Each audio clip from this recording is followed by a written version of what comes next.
What's an 1883 history book say about America's first World Fair?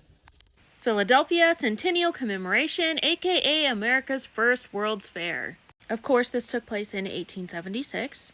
And just like the exhibition in New York City in 1853, there is no mention of these buildings being made to be temporary. Although, if you look into this subject now, that is what they want you to believe. I'm not saying that's not true, I just have some questions. For instance, this is talking about the buildings they built for the Philadelphia Centennial. Many of these were of great cost and striking architectural beauty, and with statues, fountains, flower pots, and other decorative objects innumerable, produced a scene of surpassing attraction. Before I get into the numerous sprawling buildings you see here that were built temporarily, let's talk about something else. There is a long list in this chapter about the people and groups that were going to be there at the Centennial to participate in the celebration. We have a national gathering of the Order of the Good Templars, gathering of the Sons of Temperance, the Grand Army of the Republic, and the Knights Templar. There's also tons of parades, a parade of Roman Catholic societies, and the Parade of Oddfellows, among others. Now back to the buildings.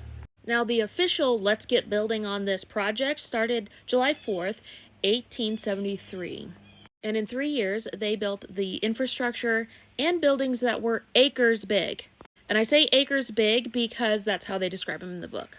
Now, in my 142-year-old history book, they mention that they were going to use 500 acres at Fairmount Park for this project. Now, anything you see online says they used 236 acres. I don't know if that just means they had available 500 acres and they only used 236. I don't know. And this is Memorial Hall, and is the only building left standing, aside from a few small buildings. It's also the only one made of stone, like granite, marble, and whatnot, except for a small couple of outbuildings that were made of brick. But from start to finish, this is just one building, and they built this in 3 years. Here's the inside. It's pretty intricate. Now this is the Horticultural Hall. This building was made of iron and steel, glass, wood, and plaster. And it was miraculously still standing in 1955 until a storm came and damaged it so much they had to tear it down. They considered this temporary. And this is the inside of that building. You could see the iron structure. And this is what it looked like after the storm damaged it and right before they tore it down.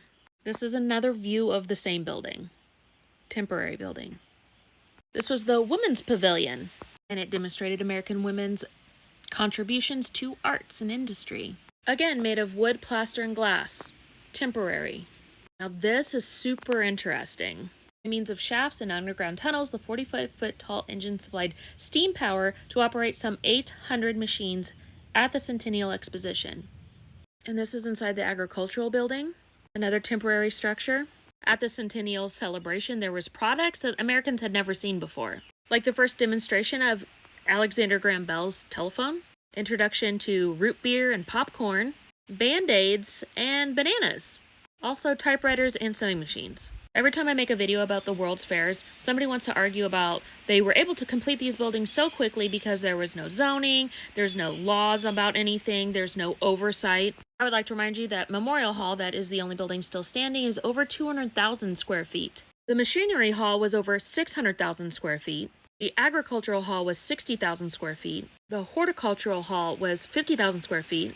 The Women's Pavilion was over 12,000 square feet. All combined, that's over 22 acres under roof. That does not include the smaller pavilions, restaurants, and other buildings. Just for reference, all combined, that is 17 football fields under roof and built in under 3 years. But people will still argue the same things. One, there was no building codes. These buildings were built to be temporary. Labor was cheap and plentiful and unregulated. There were no environmental, health, or planning reviews. The Centennial Commission had complete control. The city had no say. And of course, industrial capability and civic pride filled in the gaps. Now, I'm not saying our understanding today of the World's Fairs is wrong. All I know is my 142-year-old history book seems to have a different story. And maybe they just wanted it to come across as more grand than it really was. But I definitely still have questions. How about you? What are your thoughts on this?